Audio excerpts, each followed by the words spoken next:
Pour nous, il faudrait quand même faire attention de ne pas perdre. Je ne vais pas dire que ce sera la clé du championnat, mais il faudrait quand même faire attention de ne pas perdre ce match. Si on gagne le match, on mène d'un point et il y a encore une dizaine de matchs à jouer.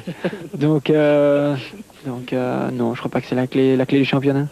Écoute, je pense qu'on va rester là. Parce que... Oui, donc la prochaine fois, on apportera des bougies pour terminer les interviews. Une remontée confirmée, celle du Standard. Face au LIRS, les footballeurs de Robert Wassège ont démontré des vertus collectives importantes et un fort bel équilibre aussi dans l'exercice du patinage balle au pied. Philippe Colette. Le corps de ballet au travail, on aménage à pelouse gelée et enneigée de Sclessin, image du football en hiver, où Meyer, c'était limite.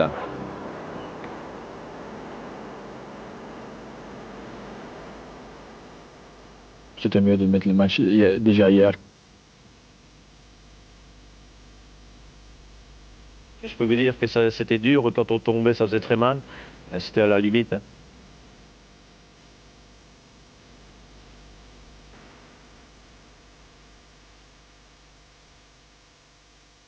Pour moi, il était praticable, mais je crois qu'on ne pouvait pas remettre le match. On a donc joué sur ce terrain patinoire qui sera d'ailleurs à la base du premier but du Standard. Centre-tir de Richkoff, Mampaille, le gardien du LIRS, ne peut maîtriser le ballon que Wilmots pousse dans le but. 1-0 après 22 minutes. Ballon savonnette, appui difficile pour le gardien. Le LIRS est trahi par l'hiver. Ce qui est arrivé au gardien du LIRS sur le premier but aurait pu m'arriver aussi. Je crois qu'il faut être aussi se dire qu'il faut un peu de chance dans des matchs ainsi. Malgré le froid qu'il habite, Bodard reste vigilant. Il sort ici un arrêt déterminant juste avant le repos sur une reprise de Lehmann, arrêt digne d'un virtuel soulier d'or. Ce sera d'ailleurs le seul véritable travail de l'homme qui passera l'an 2000 au Standard.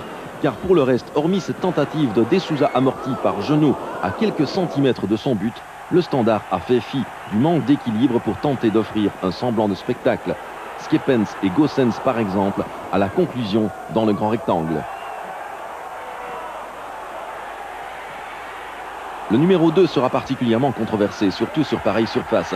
Eddie Snelders a-t-il oui ou non accroché Gossens dans le rectangle? Oui pour Monsieur Ancion, non pour Snelders. Débat traditionnel. Au Standard, je ne sais pas ce qu'on va dire, mais chez nous c'était rigolade, parce que je joue clairement le ballon vers Chris Mampaille. Et il n'y a personne qui bouge, il n'y a personne qui réagit, à part de référé, qui siffle pour ça un penalty. Je trouve ça une chose injuste. Wilmots ne se fera pas plier pour inscrire son deuxième but de la soirée. Une soirée marquée par 7 cartes jaunes et une rouge, car le pauvre Snelders ne terminera pas le match, exclu pour cette faute sur Richkoff. En attendant, grâce au sens du but retrouvé de Wilmots, la combativité de tous et un Richkoff souverain, le Standard a fait la bonne affaire. Sa victoire conjuguée à la défaite de Molenbeek le propulse à la 4e place, à 4 points de la 3e. Il y en avait une dizaine voici quelques semaines. La malchance plutôt qui nous a un petit peu suivis pendant un certain temps est en train un peu de tourner. Et je pense que c'est important, c'est qu'on travaille bien et qu'on continue à se remettre en question chaque semaine et pas vivre sur ses lauriers.